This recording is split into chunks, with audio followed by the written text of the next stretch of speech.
What's up, everyone? Welcome back for another Mandolin Mornings here. It's a Saturday. It's a beautiful day. I hope you guys are all doing well. Let me know in the comments where you're coming from today and what you've been playing this week. And today we're going to be doing something a little bit different. I've been getting some requests. Shout out to Will Cooper if he's out there. Will was asking about some different mic options for mandolin players in particular, and I know that can be kind of a maze of info to have to sort through. There's so many different opinions online, and not everyone knows what works best for the mandolin as well. So I thought I'd just run down some things that I've found useful over the past few years when it comes to recording mandolin and playing mandolin live on stage, as live performances are becoming more and more a thing this year, which is exciting. So we'll be going through that throughout this stream, but I want to leave time for other stuff as well, because I know not everyone is always interested in gear for a good reason. We're here for the mandolin in particular, and all that stuff has to benefit our playing, and if we're not playing, then the gear won't do us any good, right? So speaking of which, I thought we'd start off with a little tune here just to get things going. You guys remember this one? This is such a classic, right? Lost All My Money But a $2 Bill, and we did a video lesson on this one earlier this year where I kind of walked you through 3 different versions of the melody, how to go from a simple version of the melody like someone might sing it, and how to add simple embellishments to make it a little bit more mandolin specific, make it sound good for a solo and a jam. And I've just got the very basic melody put up here, but you can find the other 2 versions over on the Patreon page, or pull out that arrangement if you're interested in playing any of those other versions as we go through this tune. Normally this is kind of a singing song, but I won't trouble you guys with my singing. I'll we'll just play through this tune a few times instrumentally, if that's all right. But just to review, if you guys don't know this one, it's a simple structure. What you see on the page just gets repeated over and over and over again. And we're in the key of A major here. We've got 3 different chords. If you want to, you can just play these really simple open chords, right? I love these, A major. A nice shape for this one is 2-2 open open. And then we have D major, right? You guys probably know your open D. 2 open open 2. Great version. And then the last chord the last new chord I should say at the bottom of the page here is an E major chord. And I like to use this shape right here. It's 4-2-2 open. So that's all we have for this tune. If you want to, you can do maybe some really simple strum patterns too. If you're just getting into accompaniment on the mandolin. I've been finding it's kind of more enjoyable instead of hitting all 4 strings at once every time you strum. It's kind of nicer to play single notes on the first and the third beats out of every measure. Here we're in 4/4, so it's basically like the starting beat of the measure. We're going to be playing a single string, and then we'll strum all 4 sets of strings on the second beat, and then we'll play another single set of strings on the third beat of the measure, followed by another strum of all 4 strings. It's a very kind of guitar accompaniment style of playing. I was just hanging out with a student yesterday. We were talking about this. Shout out to Nick if you're out there this morning. And yeah, it might sound something like this. For your A chord, you could do like a single strum on your G string on that A note. That's the root of our chord, so it's going to sound really nice for this tune. It might sound like this. So A on the G string, and then strumming all 4 sets of strings on that second beat. So it's that's the beginning of the measure. Then for the second half of the measure, what if we played the 5th of the chord instead of the root? What if we played that E note? If you think about your A major chord, there's 3 notes in there. You have the root, the 3rd, and the 5th. And you're just kind of counting up every other note on the scale starting with A. So A would be 1 as the root. Skip B, take C sharp. We'll skip D, take E. So E is the 5th of that chord. What if we played the 5th on the 3rd beat of the measure? Hey Nick, what's up, man? So good you can be here, man. So what if you play that E note on the 3rd beat, and then you play another full strum on the 4th? So all together it would sound something like this.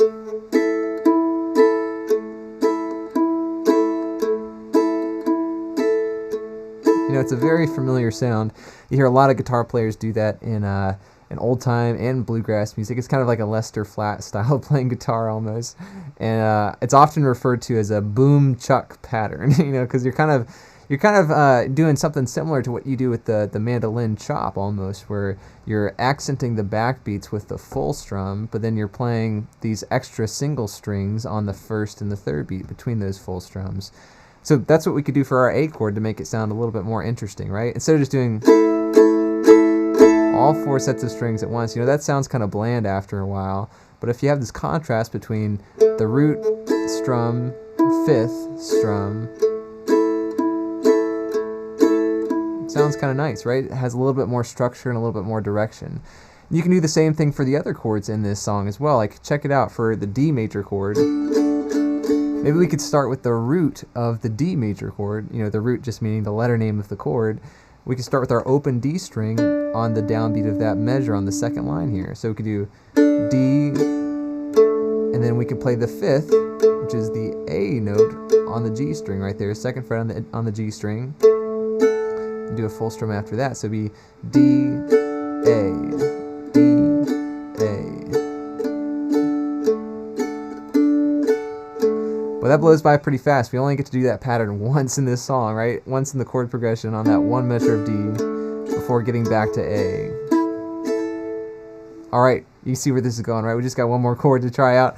Check out that E chord as well. It's kind of the same idea here as before with the D chord, where now the root is on our D string. That's our E note for E major. Then you have the 5th on your G string, that B note on the 4th fret of the G. So it might be something like this. You can even add a little upstroke in there if you want to.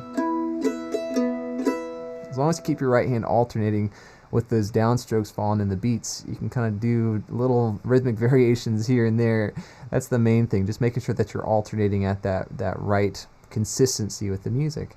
So here's what the chords might sound like. I'll play through the chords once through with this in mind, and you guys try to follow along. And then, we'll take a second to regroup, and then we'll try the melody and try playing this back and forth a few times. But here are those chords with this kind of root 5th guitar-like accompaniment. It might sound something like this. So start off with that A chord.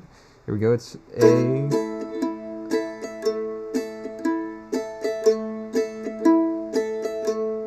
On to the second line. So we have 2 more measures of A. To the quick D, back to A. Third line. Now the 4th line, we have 1 measure of A, E, and then back to A. Not too bad, right? Yeah. I'd encourage you guys, if you haven't done this before, try this out over this tune, because it's a really useful accompaniment style, right? Whenever you're at a jam, let's say it's just 2 mandolins, like it's just me and you getting to play a tune like this together, I probably wouldn't play chop chords to support you, because, just having that really percussive, tight chordal sound doesn't really offer a whole lot of support for what you're playing.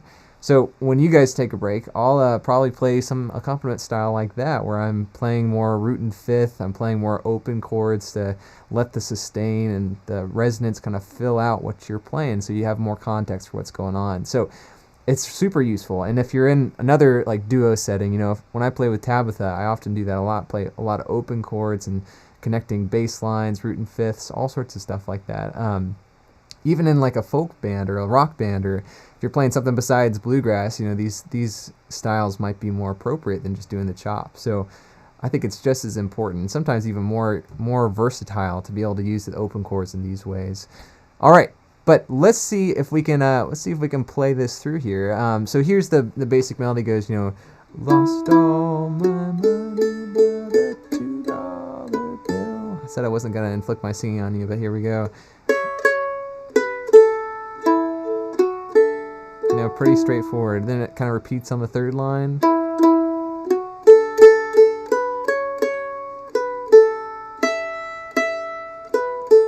With a little bit of a different ending right there on the 4th line. But again, you can grab the PDF transcription for this song over on Patreon if you don't have it already. But check it out on screen here for this tune. I'll start us off with maybe a little bit more embellished version of the melody. We'll try it out a little bit slower, and then we'll just trade off. When I get to the end of the page, it'll be your turn to try playing a melody, and we'll swap back and forth a few times. So let's try it around this tempo right here. I'll count us in, grab your mandolins and let's give this a shot. Here we go. A 1, 2, a 1, 2, 3.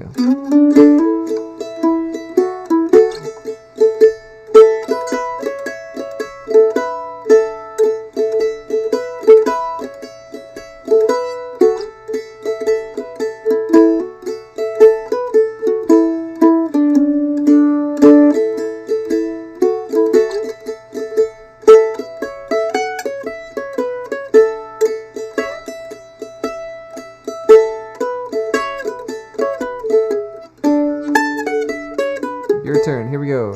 So we have A.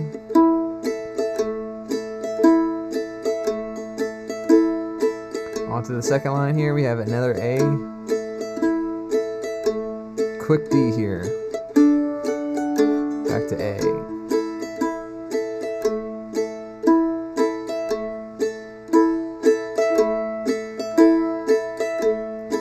Onto the fourth line. Quick E chord here. Back to A.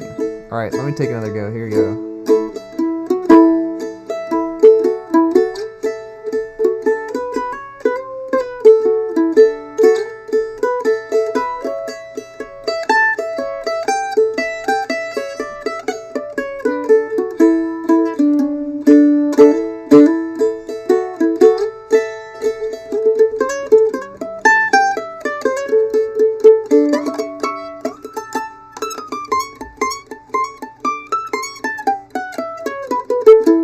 Alright, your turn again. Here we go.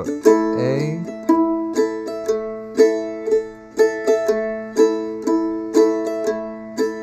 Second line. To D. Back to A.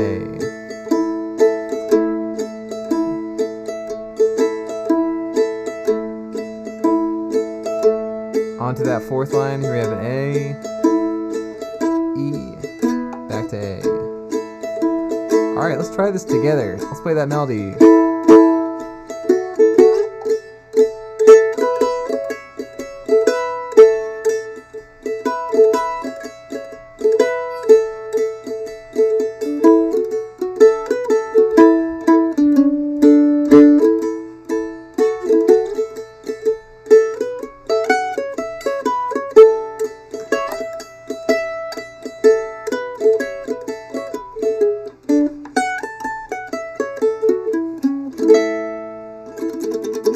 Nice work, folks. Long journey home. That's a great way to warm up, just taking a slow pass at a tune like this, right? All right, well, let's see. Let me catch up with how you guys are doing. So, lots of discussion here. I'm so glad you guys are tuning in. Thanks for contributing here, and it's so fun just to hang out, hear how you guys are doing. So I see there's some chat here about luthiers and fret work and fret wear. Yeah, that's a big consideration. I think that changes from player to player. Some people say, you're supposed to get your frets dressed, which means, sanded down and leveled every year, which is something I've not done. And it depends on what type of frets that you have. It also depends on how hard you hold down the strings, how big your fingers are, all that kind of stuff factors in. I heard, Doc Watson would have to do that, have to get his frets dressed about every year because he held down the strings so forcefully and so confidently. It was pretty amazing. For me, actually, I've only had the frets dressed on this mandolin once in the 4 or 5 years that I've had this mandolin, but partly because I've got these EVO frets. They're kind of the gold fret wire that are supposed to be really durable, and they don't get those little dents underneath the strings where you hold down, the strings against the frets, I should say. That's the main consideration with fret wear. If you have like some divots in the frets here in the first position, what that means is that the string's going to be lower on this end of the neck than it will be on the higher frets that we don't usually play quite as much on over here on the top part of the neck. So that can result in some buzzing where basically you'll play the string on a fretted note down here, and since the string is a lot lower with those divots on your frets back here, it'll start to buzz against the higher frets that we haven't played on quite as much up the neck. So that's kind of like the biggest consideration. If you're experiencing some buzzing, especially on the back end of the neck, like close to the nut here, whenever you're playing on a certain string, then that's like a big sign to be like, okay, I should probably go get my frets leveled. Sometimes, like if you wait too long and the divots are too deep, you might even have to get like certain frets replaced. I've had that done on my flat iron mandolin where I had Lynn Dude and Bostel basically replace the first 7 frets of the mandolin just because I play down here most of the time. And the frets up here just needed to be leveled. They didn't really need to be replaced because there weren't quite as many dings or divots in the frets up there. So I'd say, keep an eye on that. If there's any buzzing, that's your big sign to go get the frets leveled and dressed. But if there isn't any buzzing and there isn't any problem, then I'd say, if it ain't broke, don't fix it. You know what I mean? It is kind of an expensive procedure. They have to really do some elbow grease to get those frets leveled, and to get them replaced is an even more expensive endeavor as well. So, if you notice like some big divots and it's starting to sound bad, then by all means check it out, and be sure to take your mandolin to a trusted mandolin luthier, because not all guitar luthiers are trustworthy with our instrument. But someone who knows bluegrass, who works on like banjo, dobro, guitar, mandolin, that's always like a trusted source. Someone who knows the style, knows the expectations for our instrument. But it just depends. There's a lot of luthiers out there, but sometimes there's not always one really close by. You might have to take a little bit of a trip to find someone. So hopefully that's helpful for you guys. Let's see here. I thought maybe we take a little shift here and talk about some microphones, if you guys are up for it. I've been learning more about mics in the past maybe 4 or 5 years, honestly, since playing with Mile 12, recording with Mile 12, recording some of my own solo projects, and especially this past year recording some from home, like this new EP that Tabitha and I are putting out under the name The Foreign Landers, our duo project. It's coming out on May 10th, which is just a couple days from now. Actually, excited on Monday. You guys check it out if you haven't already. And we actually recorded everything from home. Some over in Northern Ireland when we were stuck over there at the beginning of lockdown, and some here in the States since we've been back. So we've been kind of slowly expanding our mic arsenal and learning a bit more about recording from home. So I can share stuff that's been helpful for me. And I think with acoustic instruments like the mandolin, there are some mics that work better than others. Kind of the microphone is the biggest factor, honestly. Like if you don't have a good microphone that sounds good on your instrument, it's hard to make it sound good once you've recorded it. It's hard to EQ it the way that you want the mandolin to sound after the fact. It's like filming. If you film in really bright situations in like sun where the sun's high, at noon or 1 o'clock in the afternoon, it's not going to look quite as good, and it's hard to fix that in post editing. Same idea with recording, I guess. And if you guys are just getting into this for the first time, I know it can feel a little overwhelming, but there's lots of options out there that aren't too expensive. And I thought, maybe we could look at the recording aspect of microphones and sound equipment first, and then later on in the stream we can look at some options for live sound as well, because I think they're two categories that cross over a little bit. But first up, just thinking about recording from home, I've got a few things I want to show you guys over here in this screen. So first up, the biggest consideration if you're recording from home is having an interface to link up a microphone to your computer. And I'd recommend something like this. This is called a Focusrite Scarlett. It's a 3rd generation, but any generation will do. You can find these on online. This is on Sweetwater, which is a really trusted source. I'm actually gonna post this in this link in the comments here if anyone's interested. And oops, you know what? The link's too big. I can't. But you guys can find it. Just Google Focusrite Scarlett Solo. That's basically just showing that you have one microphone input here for that XLR cable, the 3-prong with the ring. And you can start recording with this. If you have a microphone already, you can start recording. Just plug a USB cable into your computer and record into GarageBand, or record into another free program called Audacity. Like, you don't have to have Pro Tools to get started. Something like that is really, really helpful. So an interface, it's actually not too bad, right? Like $120 is pretty good, right? You can even get like a demo model for $100 there, it looks like, on Sweetwater. But if you don't have an interface, you don't even have a microphone, and you're looking for a cheap way to get started, check this out. Here is a USB microphone, which basically has the audio interface built into the microphone itself, which is really handy, right? It's kind of an all-in-one package. You just plug in the microphone to your computer and it's ready to go without any extra gear. And they're pretty affordable. Like, this is kind of the leader of the pack here. It's a company called Blue, and this is called a Blue Yeti multi-pattern USB condenser microphone. And condenser, it's just a fancy word for microphone that kind of picks up a wide range of sound. It's not super directional. It kind of picks up I think a wide cardioid pattern around the microphone. So if you put the microphone in front of your mandolin, it's going to pick up the sound pretty well. So this is really good for like recording YouTube videos, for overdubbing on like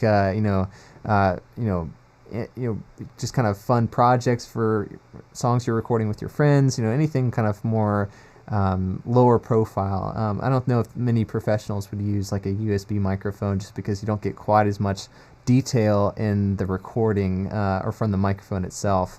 But it's a really affordable way to get started if you guys are looking for something like that.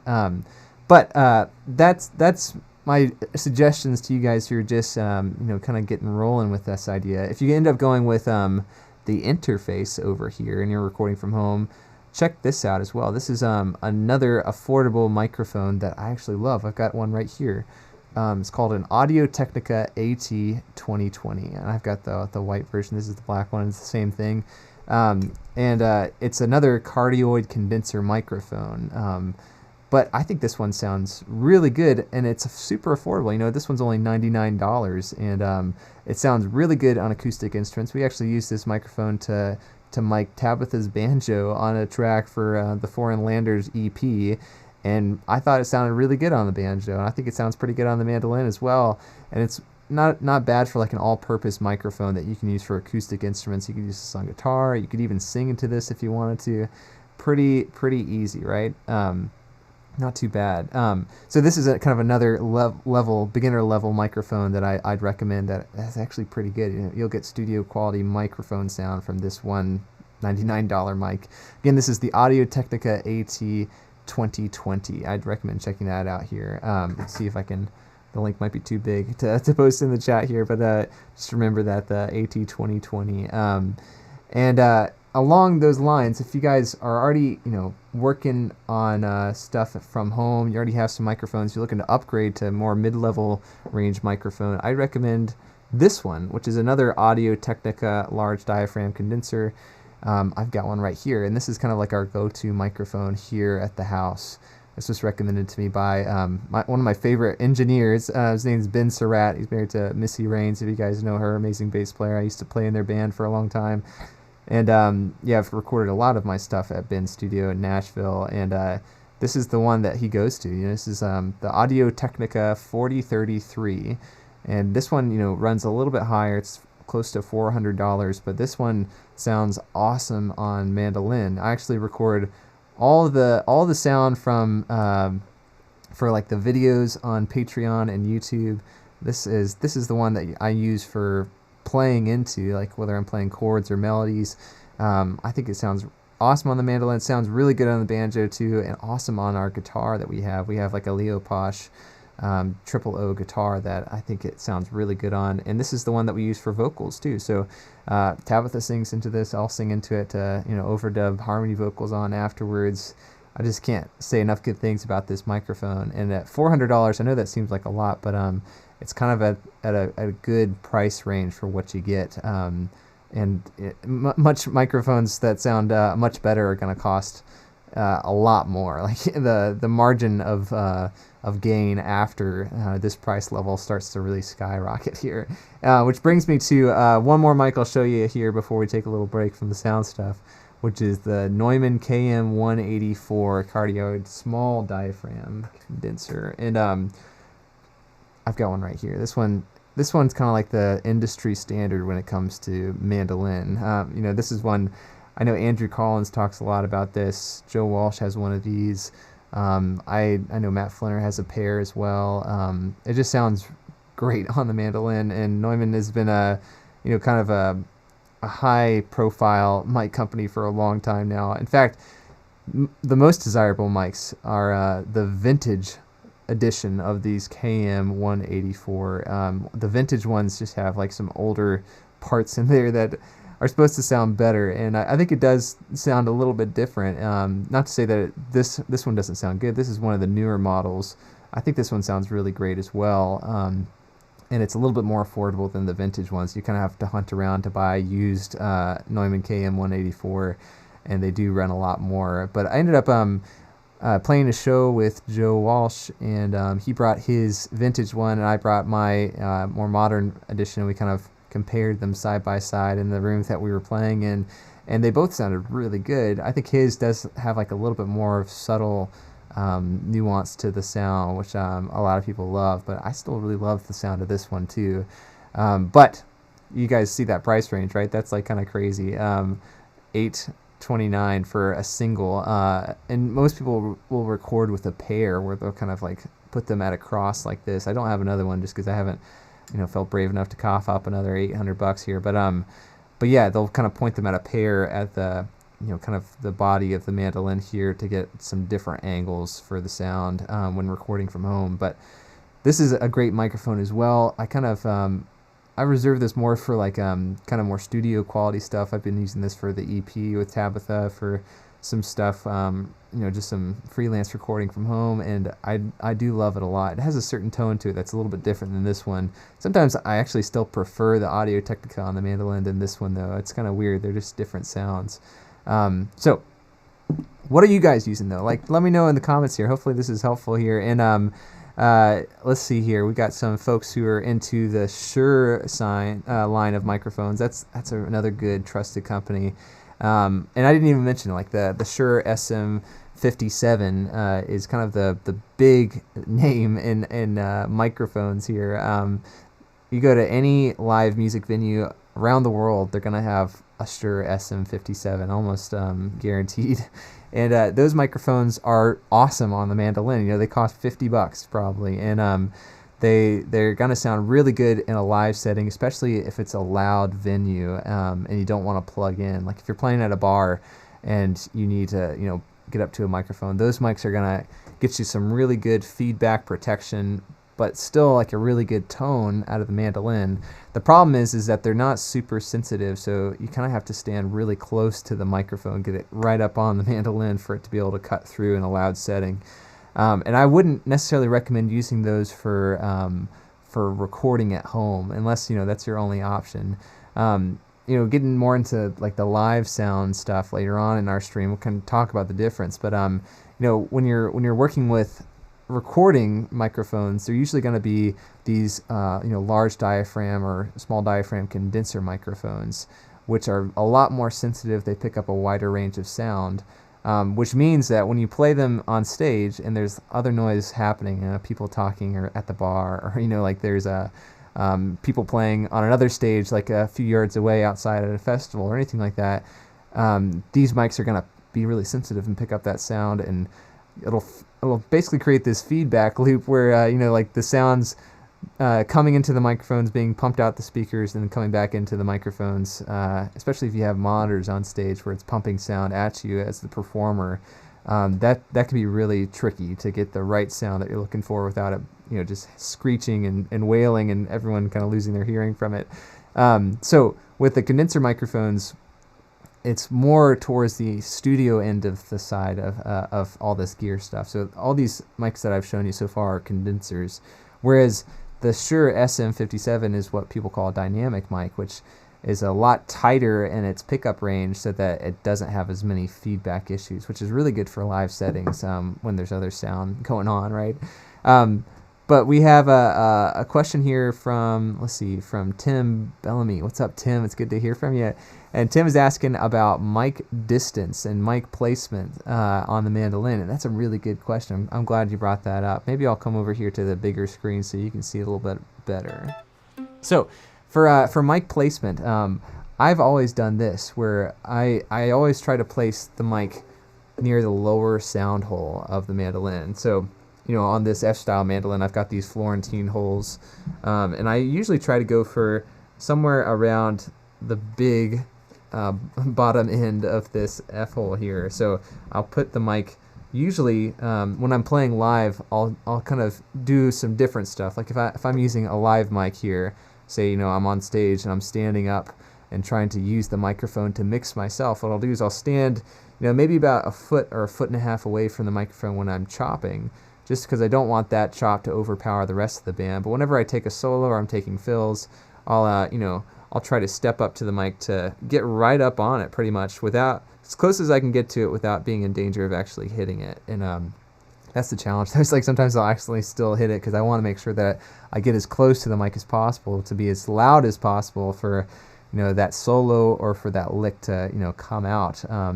That I don't think that's me being like a I don't know what the right word is. I don't want to be showy on stage. I don't want to overpower people on stage. But I just know that if I don't do it, then I won't be able to hear myself, and people won't be able to hear me, which means that I won't really be adding to the music in the way that I want to. So that's the challenge, is kind of figuring out a way of disassociating this from your pride or your ego, and just saying, okay, I'm here to contribute to the greater good of this music that we're playing, to try to spread good music to other people and enjoyment to other people. So that means trying to really get up on the mic, I think, when you're on stage. And yeah, I'll probably get up let's see if I can show you guys, probably about like that close, which seems really, really close, I know. But especially with those SM57s, those Shure mics, you really have to get up on those, which can be a bit intimidating and also scary, because if you bump it, then it creates this really big boom sound that interrupts the music as well. So you're trying to avoid that, but it's getting as close as possible without that happening. Whereas when I'm recording at home, I use kind of a different mic placement. Like I don't really like to get too close, because I feel like that starts to become a little bit mid-rangey, a little bit woofy, and a little bit overpowering for whatever I'm doing. So what I'll do, like with this Neumann mic, I'll probably place it about that far away, if you can see. So maybe about 6 to 8 inches away from that bottom F hole. And this is just my process. I've seen different people do different things with the microphones on the mandolin as well. Like Alan Bybee, for instance, amazing mandolin player. I noticed that he actually places the microphone to the top F hole up here, which is kind of interesting. I guess it's closer to the bass side of the mandolin, so you might get a little bit more bass frequency from the instrument when you have the mic up here. The only problem I have is that I feel like I would hit the mic a lot more when I have the mic up here. Plus, you have like the mic clip and the boom stand, the mic stand kind of in your way. From that perspective, it would be kind of hard to do a full swing if you're playing chords, or even just playing melodies without being in danger of hitting the microphone there. So that's another option. But what I advise against is putting the mic near the 12th fret of the mandolin here. And that's something that a lot of guitar players will do, for good reason, because on guitar you have this big oval or big round sound hole where the sound's just kind of blasting out at a pretty big diameter. So if you put the mic in front of the sound hole on a guitar, it's going to be really boomy, and every note you play is just going to kind of blow up. It's going to be so loud and so overpowering, and it's going to sound really bassy too.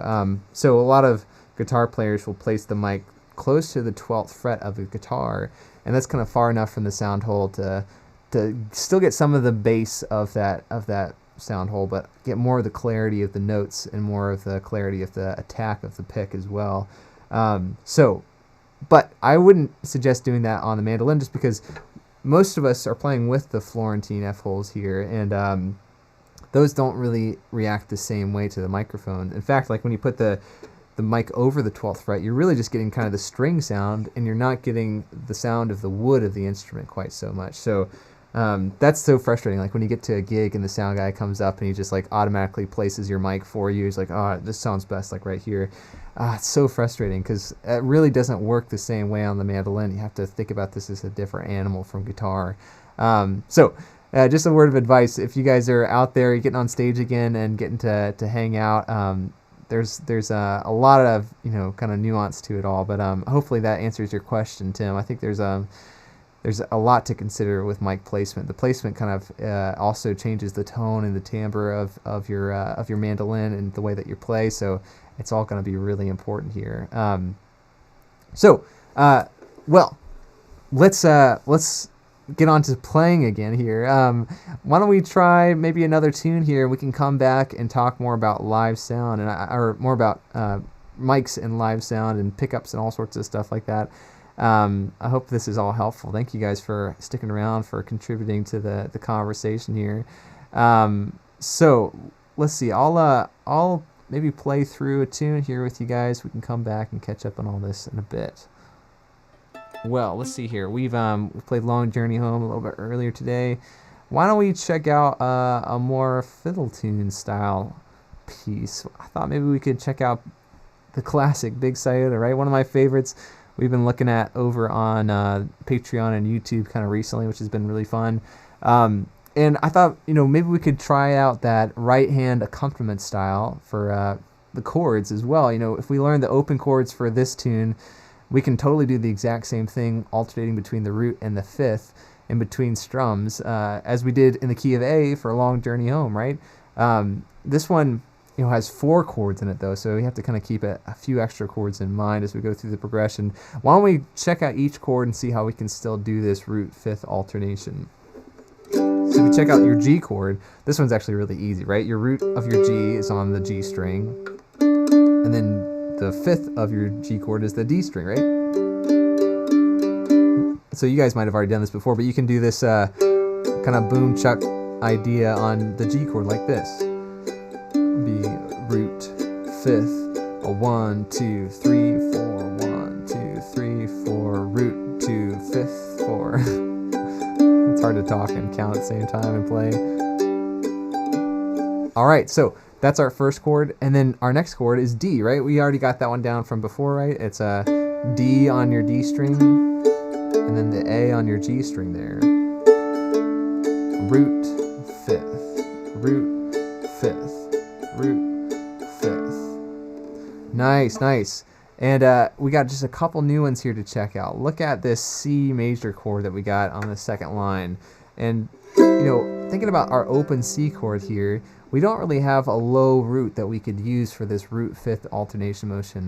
We were talking about this yesterday, Nick. Yeah, it's kind of confusing at first, but what I'd suggest doing is playing that root fifth alternation in a lower register, because that's what guitar players do. It's also the same pattern that bass players use whenever they're playing along with a bluegrass jam like this. They do root fifth for the most part. So what I'd say is maybe to assimilate that bass register of the guitar and the bass, let's find another C note around this open C chord to use as our starting note for this strum pattern. So instead of, we could hit that high C up on the A string, but it doesn't have quite the same effect. So what if you use the C note on the 5th fret of your G string? It might sound something like this. So it'd be a root fifth. So we have to lift our finger up on that third beat to play the open G string as our 5th. So it's C, G, C, G. Something like that. That one might be the most of all since it requires some extra left hand motion, but I think that sounds really nice. So keep that in mind for the C major chord. And then lastly, for the E minor chord, it seems new, but it's actually going to be the exact same as our E major chord from earlier, because the shape that we were using for E will work for an E major or an E minor chord. It's kind of one of those special shapes that doesn't include the third of the chord, so it's kind of left up to the listener to kind of figure out if it's a minor or a major chord. It has a little bit more of an open feel to it, which I love. So same idea with this E chord. It's 4, 2, 2 open. The root of the E is on the D string on the 2nd fret, and then we have the 5th of the chord on the G string on the 4th fret. Something like that. All right, so the only other big challenge of this tune is that we have some faster chord changes, right? So if we're using this accompaniment style for the A section, we really only have time to play the root of each chord for that first measure there. So it'd be G, D, G, G, D, G. So since each chord only lasts 2 beats on those measures on the first line there, we have to basically just play the root note, strum, then shift to the next chord, play the root of that next chord, strum, and then we're back to another full measure of G afterwards. So just keep that in mind as we go through the chord progression as well. But I think you guys got this. No problem. You guys have worked so hard on this tune as well. I've been seeing some folks playing this tune recently, and shout out to all you folks who checked out the lesson that we did on this a couple months ago. And yeah, it's one of my favorites, like I said, so I'm excited to get to play it with you guys. It's the same idea here. If you've not played this tune before, you know, what you see on the page here just gets repeated over and over and over again. We have 2 A sections. You know, those repeat signs at the beginning of the first measure here, and then also at the end of that second line, just let you know we're going back to the beginning of the A section again. And then after we play through the A section a second time, we go to the B section, play that B section again, and then we just start at the top again and go all the way through again and again. It's so fun. Like, you can just repeat it as many times as you want to. But we'll go back and forth a few times. I'll start us off again, and we'll let you take a solo, then I'll take one back and forth for a little bit. So let's try out that accompaniment style too. I'll play through the melody, let you guys try that out. So let's maybe start it off a little bit quicker, something like this, like a. Here we go.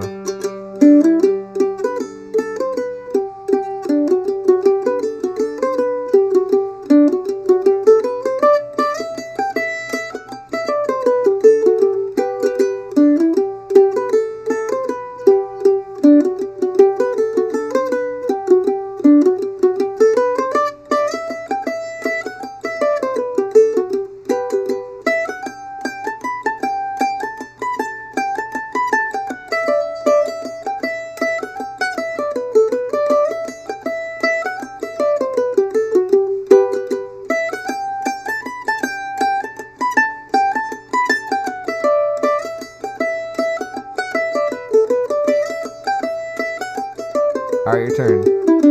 So we have G, D, back to G. G, D, back to G again. Now we have that C chord, D, back to G. All that one more time.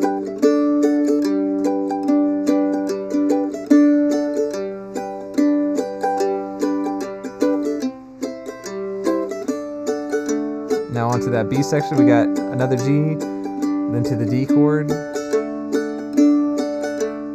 C chord, to E, D, back to C, or G I should say, getting confused here. On to the C chord now, E minor, D, G. Alright, my turn, here we go.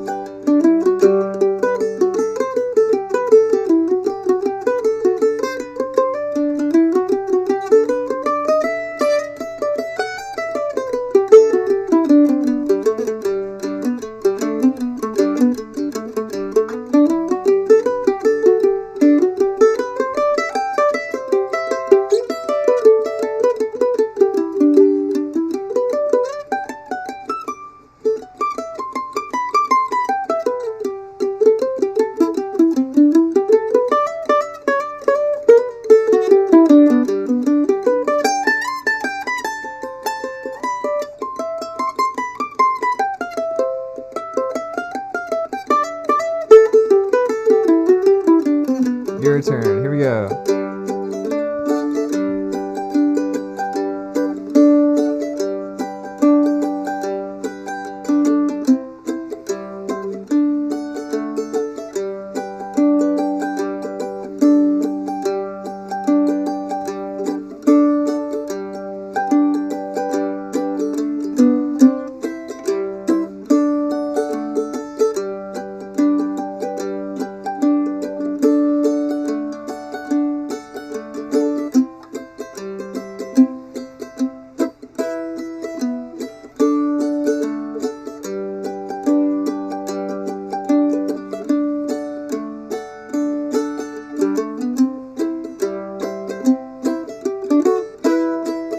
Alright, how about we try the melody together? Here we go.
looks cool. Big Sciota. Nice. Well, again, you can always check out the lesson video for that. It's over on YouTube, and then I've got the transcription and the backing tracks for this one over on Patreon if you haven't checked it out already. By the way, link in the description below. If you haven't checked out Patreon already, would be honored if you would. Got tons of resources on there and new stuff coming every week. So thanks again to all the patrons who are here tuning in. You guys are amazing. Really appreciate the support. But let's see how you folks are doing. All right, cool. So we got a lot of folks into the SM57. So glad you guys are hip to that. That's like again, like I said, kind of a tried and true standard for mics out there. And there's a bunch of other stuff here. We got AKG mics. Yeah, that's another great brand. Myers. Yeah, I don't actually never played on a Myers before. But we'll check them out. Thanks for the tip there, Clifton. And then yeah, Clifton say most of us don't all get caught up in the gear acquisition syndrome. It is a waste of money, and it can be a waste of time too if you let that kind of control your practice schedule. I think about like microphones as being a means to an end. It's like obviously I want to play music and I want to get better at playing music. Like I want to keep practicing, I want to keep enjoying it, and having new opportunities to make music with other people. And this little thing is actually like kind of one of the big bottlenecks that would either allow me to do that or to keep me back from not doing it. If you have gigs, it's helpful to have microphones that will sound good at whatever venue you're going to.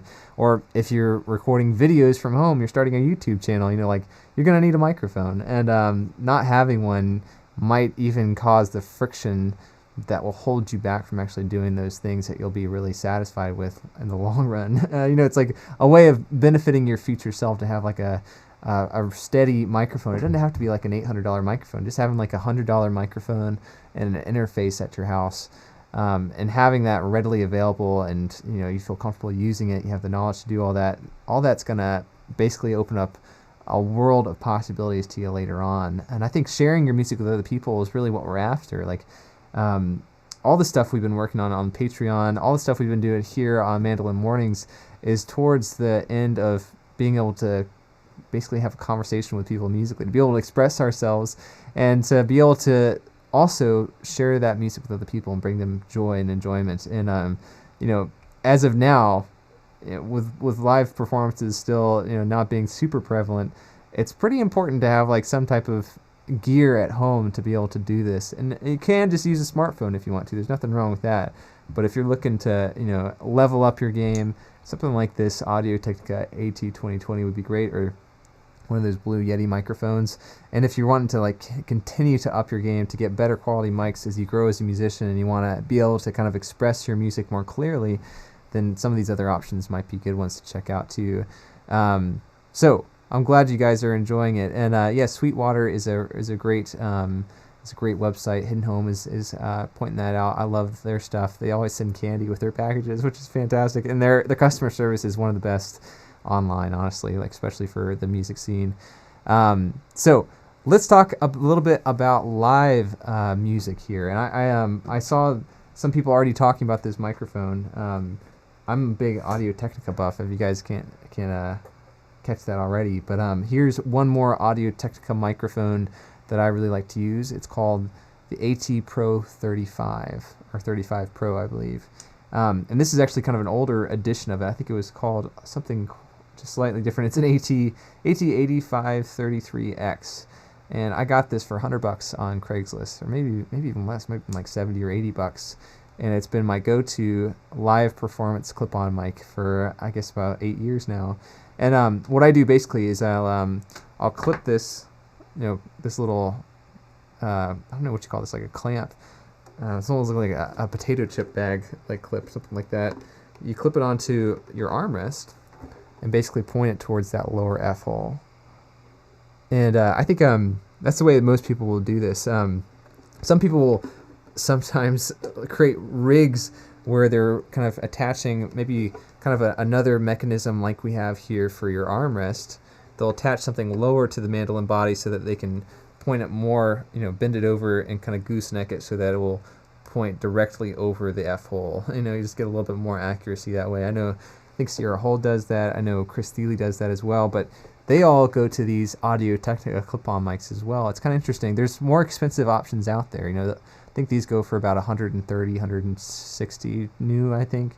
But there's more expensive options like the DPA series of clip-on mics, which run like $500 or $600. But I think you'll see that most mandolin players prefer the Audio-Technica just because I think they have like a little bit of a darker, warmer tone, whereas the DPAs are a bit more high-end, which is something that you want to try to avoid on the mandolin. You want to have a mic that kind of brings out the warmth and the woodiness of the tone of the instrument here. So if you're looking for just an easy plug-and-play way of miking your mandolin, this is awesome. Like this has an XLR into it, so you just plug this into an XLR cable, which you can plug into the board of whatever venue you're playing at, and they can mix you that way. But the one kind of negative aspect of a clip-on mic, I'd say, is that you don't have that control to mix yourself on stage.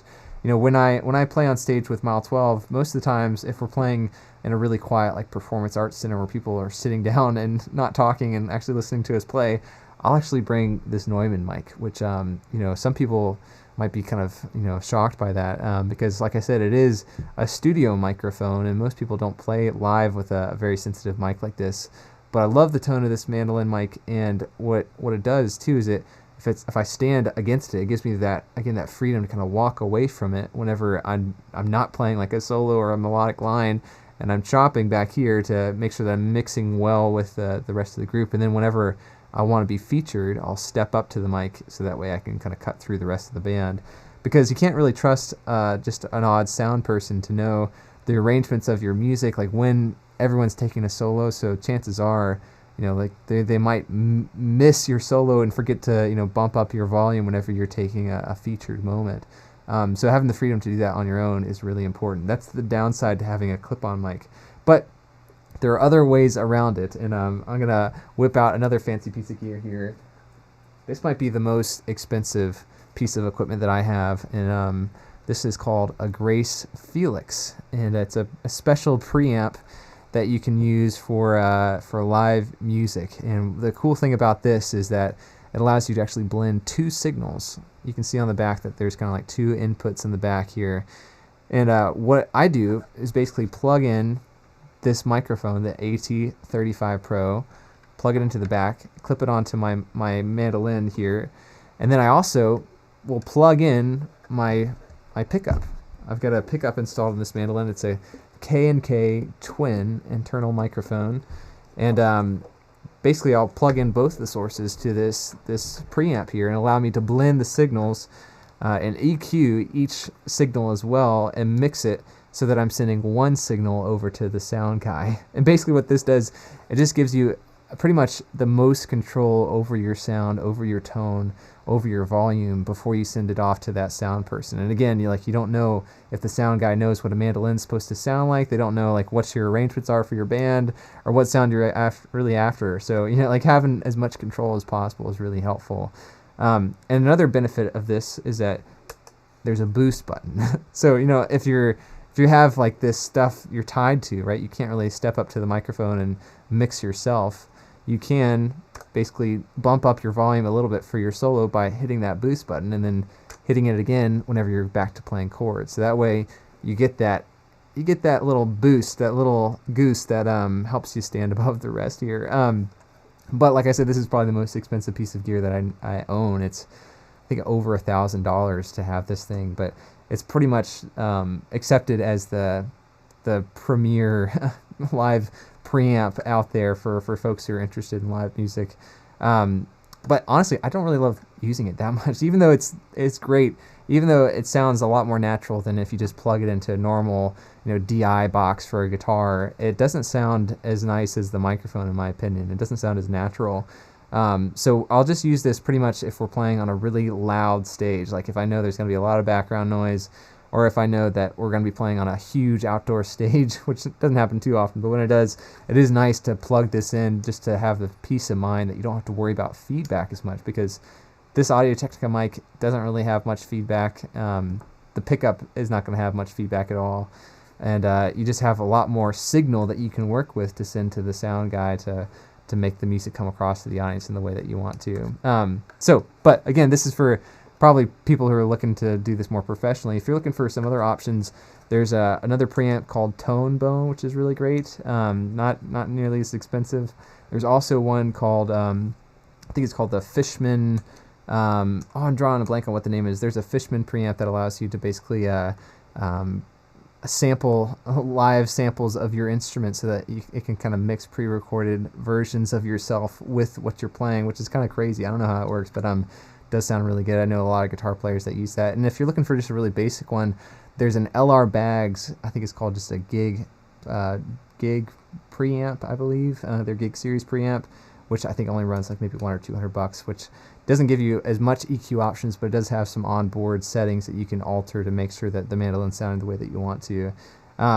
So that's pretty much for the live sound. The only other thing that I'll mention, if you're looking for more of a microphone approach, this is kind of a fancy toy that was given to us very generously by a student. Shout out to Neil if he's here. I'm really so thankful for this. It's been really fun getting to use this with Tabitha recently. And this is I know I mentioned earlier that condenser microphones are usually for studio work, but this is actually a condenser microphone that was designed for live music. If you guys have seen these before, you probably know this is an Ear Trumpet Labs microphone. This one in particular is called the Myrtle. They name all their microphones after awesome women musicians. This one's called the Myrtle, and it's basically got a huge range of pickup. Like you can stand pretty far away from it, it's going to pick it up, but it's basically tuned and EQ'd so that you don't have as much potential for feedback. Not to say that these don't feedback at all, because they do if you're not careful. You have to be really particular about what signals you're cutting out of the microphone. It doesn't always work in every setting either. Like really big stages or really loud stages still don't really work with this microphone, because you end up having to EQ it to sounds super thin, and doesn't sound very nice whenever you have to do that.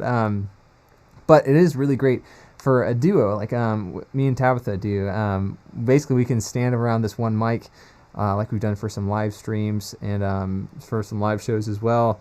And we can be positioned in a way that we can mix ourselves on the one mic for our voices and our instruments. So, having it be kind of like about shoulder level so that we can sing into it, and it's also low enough to pick up the mandolin and the banjo.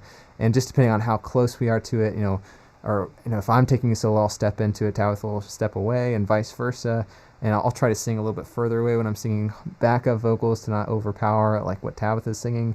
It takes some practice, but you can really do some cool stage orchestration to make something like this work. And I love the simplicity of it, like the simpleness of it. And also there's this great visual feature to a single mic version of a live show, where it kind of harkens back to the old days of bluegrass when they did that. They all just stood around one microphone and just kind of distanced themselves and kind of did this choreography around the microphone to feature who was playing at any given time in the set.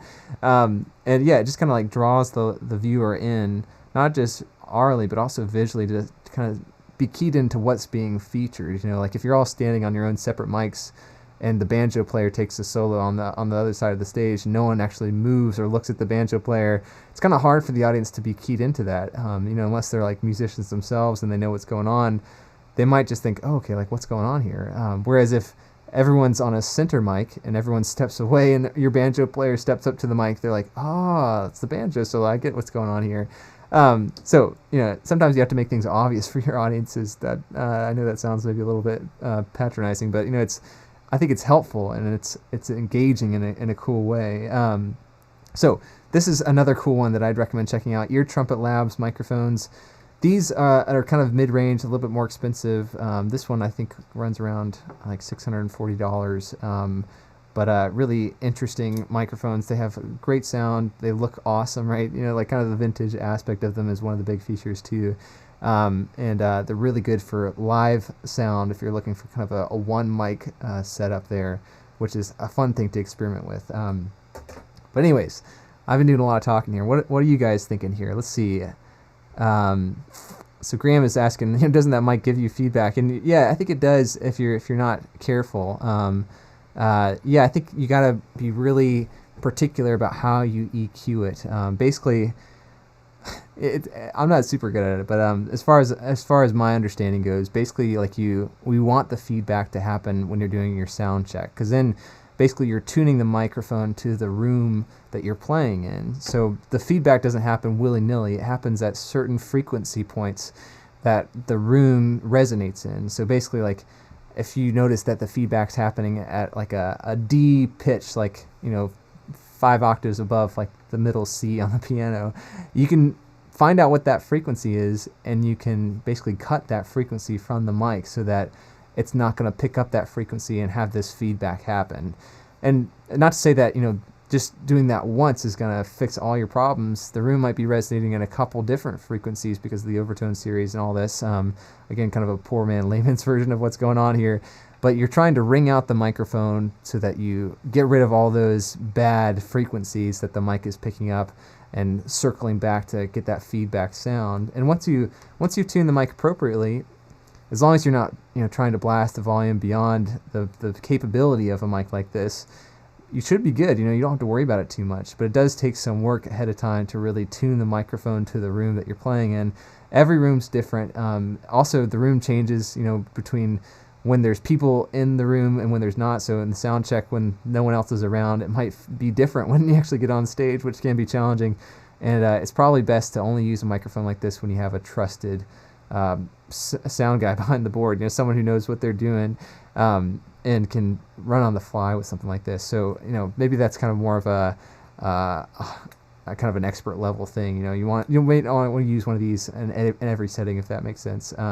Whereas if you're using one of these preamps here, basically you get to have control over your sound without worrying about it too much, and you can just sing into like a SM58 or something like that and not worry about it. But again, there's trade-offs, right? Because when you're taking a solo, you hit that boost button.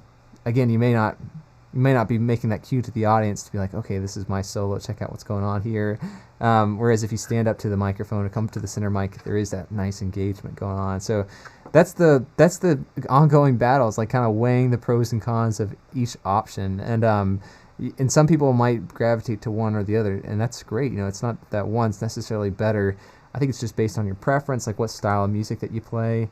Whether you play more traditional style bluegrass, or whether you play like Celtic music, or you play old time, or you play like kind of jam band stuff like Billy Strings or the Undermountain String Band. Like they go this direction all day long, which is perfect for what they do. They're playing huge stages and they have light production, and they're recording all their shows and re-releasing recordings like that later on. It's like you don't want feedback happening in that.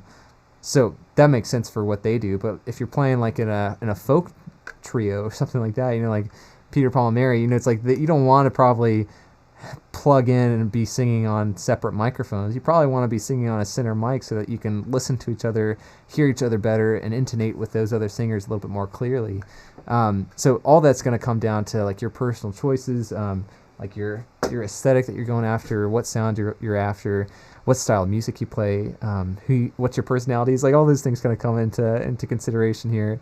Yeah.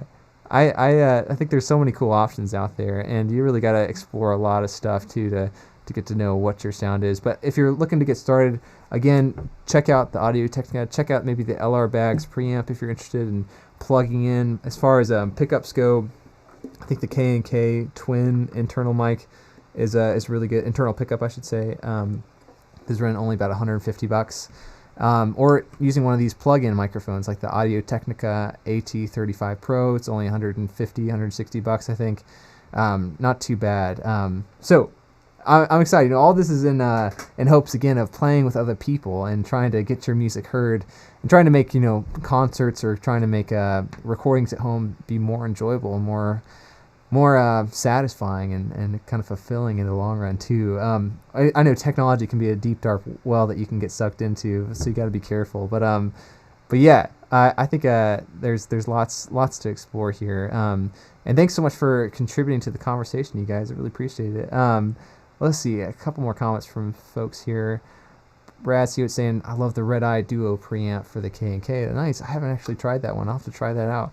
Red Eye Duo. Let's see. And Neil's saying that, let's see. Neil's using the foolproof method is it's something you can plug in and run it through a preamp. Mics are very hard to deal with if you don't have a dedicated sound guy. Yeah, I think you're right.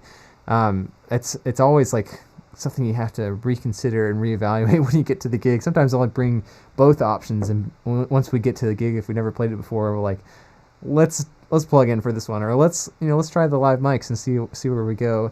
We don't unfortunately have the luxury of touring with our own sound person, which would be ideal. That way you could trust them to do the best with what they could for the microphones, which again is probably my preference, using the mics over the plugged in versions of stuff. Oh, cool. Tanner Evans says he uses the tone bone. I would love to try that out. I've heard some folks use it. I know like Circus Number 9 uses that a lot. Thomas Castle plays mandolin with that band. Great mandolin player. Yeah, there's all sorts of options. Yeah, Connie's saying, then there's someone who plays mandolin and fiddle. That's a good point, yeah.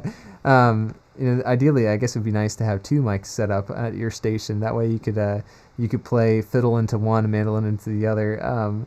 You could plug in both. I guess that's kind of a hassle to, maybe you'd have to change from one to the other. You probably wouldn't want to use like the same microphone for both, because you might want to EQ them separately to get different sounds on each instrument, and also have them in different places. Same with like the plugged in versions. You probably wouldn't want to use the same line for both. But if you're around the center mic, that might be kind of a cool option. If the mic's kind of centered enough that you could play fiddle into it and play mandolin into it, and you guys could sing into it, that makes things a lot easier, even though it is a bit more complicated on the sound and tech side of stuff. All right, well, let's see here. Well, I guess we've been talking a lot about mics. Hope all this was helpful. And maybe we could, close our time today with a little more playing, just to get back to what we signed up for here on Mandolin Mornings. Let's check out another tune here. Maybe we could do let's see, we got Chinkapin Hunting. What other ones do we have here? Lots of good ones, right? What about, oh man, I have trouble deciding sometimes. That's the hardest part. Like when you get to the jam, you're just like, so many good tunes out there. Like, which one should we play here? How about we do this one? This is another old one that we looked at the beginning of the year, right? This is such a great tune. I've really enjoyed playing this one. I hope you guys enjoyed like kind of the variations that we looked at in this lesson video here. And yeah, I think if you haven't checked out that video already, there's some different ideas, ways that you can play kind of like the back end phrases of each line of this melody. Like thinking about like how you can play those first 2 measures, and that sounds like St. Anne's Reel, whereas the next 2 measures, it doesn't have quite as much of a distinctive character to it, which means that that's probably like your target area for changing up the melody if you want to play some variations. That way you can still establish the character of the melody, but then go somewhere different. It's almost like you're starting off with the source material and then using that to inform your own decisions later on, which I love that. Like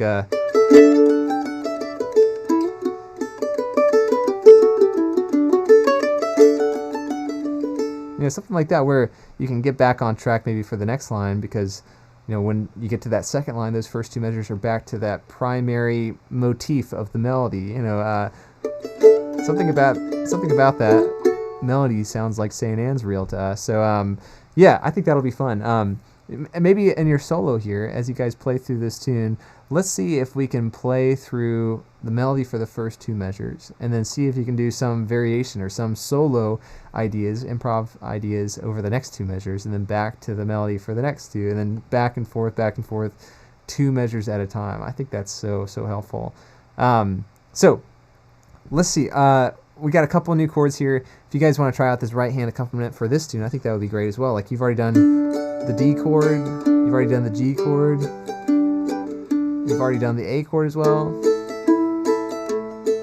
The only other ones, let's see, we have E minor, we've done that one before. The only other weird one is we've got the B minor chord on the last line. And maybe the best way to do this one would be this B minor chord here. You can just do a 3-note version of this B minor on the G, the D, and the A strings. Here we have 4, 4, 5.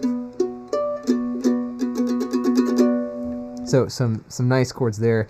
Also, I always get questions about this. On the 3rd line, there's this little weird chord at the end of that line, the D/C sharp. And a lot of people call these slash chords or stroke chords. And basically what it's letting you know is a moving bass line is happening here. And what we can kind of deduce from this progression is that you have a D at the beginning of that fourth measure of that third line. And then the next chord we have D over C sharp, which means, if you think about it as a fraction, you have like the D major chord on top, and then beneath that you have the C sharp. So the C sharp is in the lower register. It's the bass note for this D major chord. So we're playing like even if you wanted to, you could just do C sharp on the G string and then let your other open strings ring out. Even the E sounds pretty good in this case. And then we're walking down to that next measure, which is the B minor, right?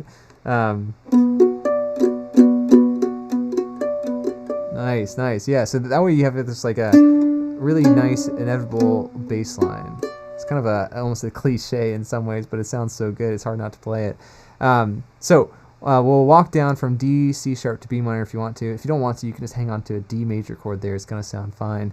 But you can do, on this B minor shape, you can do the root and the fifth, kind of like we did for the G major chord and the A major chord too, where you have the root on the G string, you have the fifth on the D string. Otherwise, I think all these other chords should be pretty straightforward. I know there's a lot of them, but it'll be fun to kind of see how that works on the fly. So I'll start us off. I'll play through the melody, and then you guys remember, you guys gotta alternate between melody and variation melody and improv every 2 measures. There, let's see how that goes. I know, just as a fun challenge for this morning. How about we play this one a little bit quicker? Maybe like something like that. Here we go.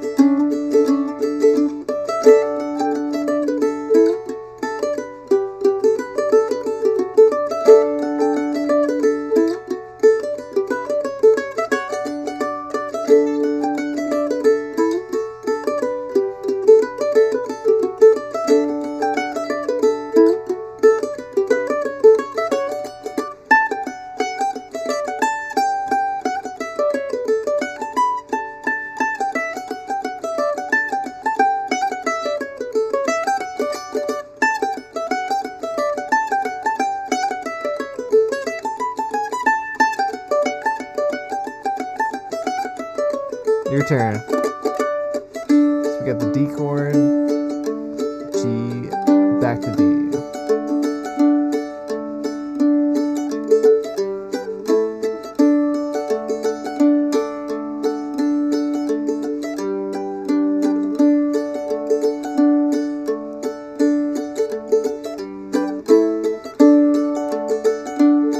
Onto the E minor, A, then we have that walk down, B minor, E.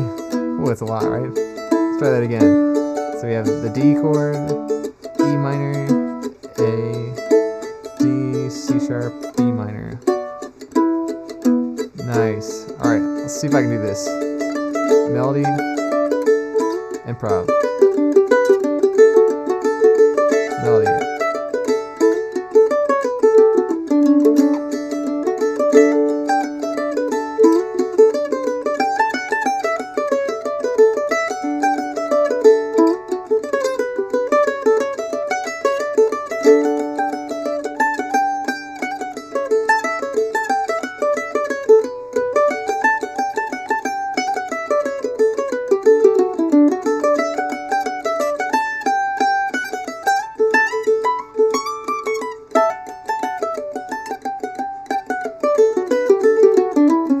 Your turn.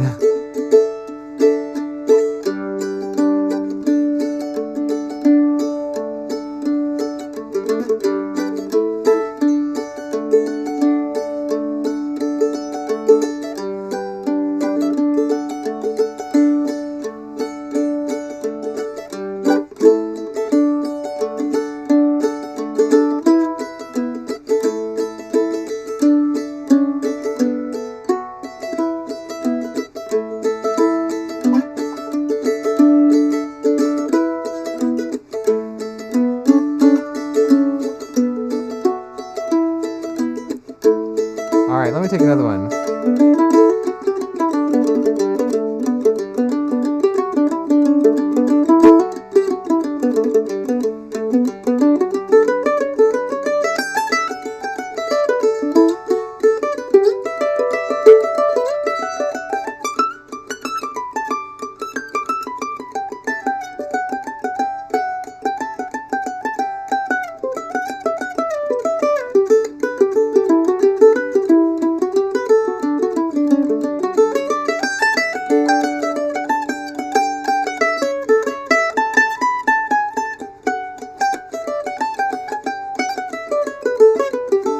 Your turn.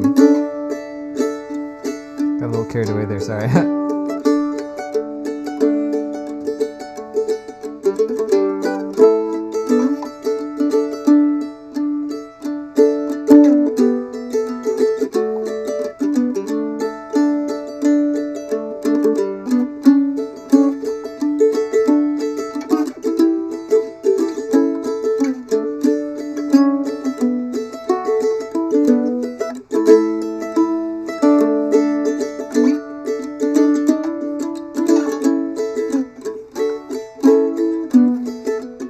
Alright, let's try this together. Here we go.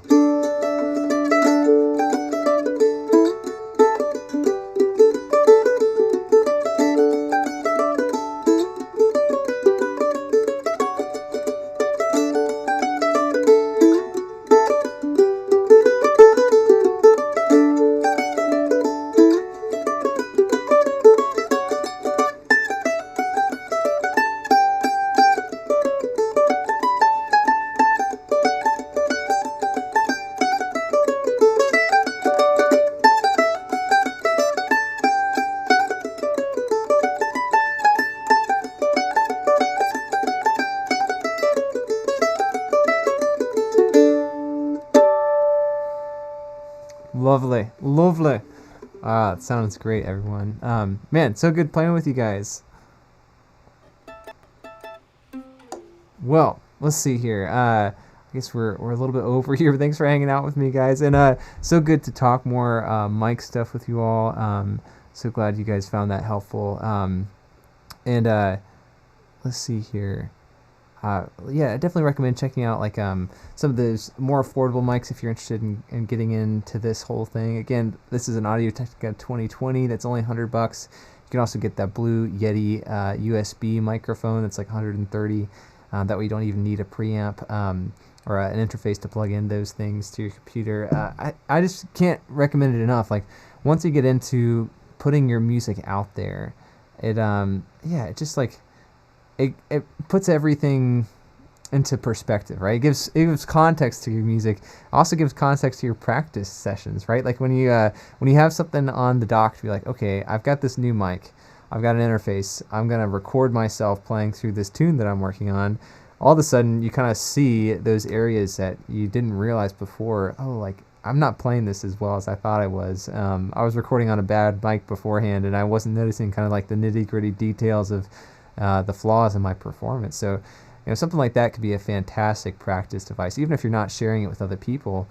Just like having some good documentation of where you are can give you more insight into how to practice better. But I'd encourage you not just to hold it for yourself too. Like if you get something that you're even somewhat happy with, we're all our own worst critic. You can't let that oh, it's not good enough, or this will never be good enough, that voice inside your head to keep you back from sharing stuff with other people, because that even gives more legs to what you're working on. Like if you have a new mic, you got a new video that you've recorded with that microphone of you playing through St. Anne's Reel, put that out online.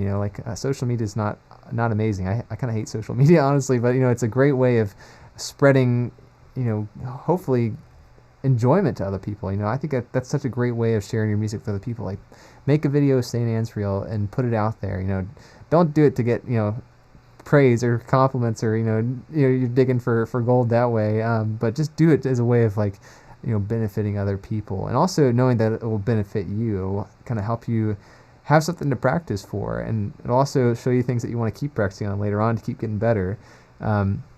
And obviously you can do that with an iPhone, you can do that with a smartphone, but having like another piece of the equipment to kind of almost fuel that can be helpful. Like if I have a nice microphone, I'm more likely going to be sitting down and going to be recording stuff than if I don't have a nicer microphone.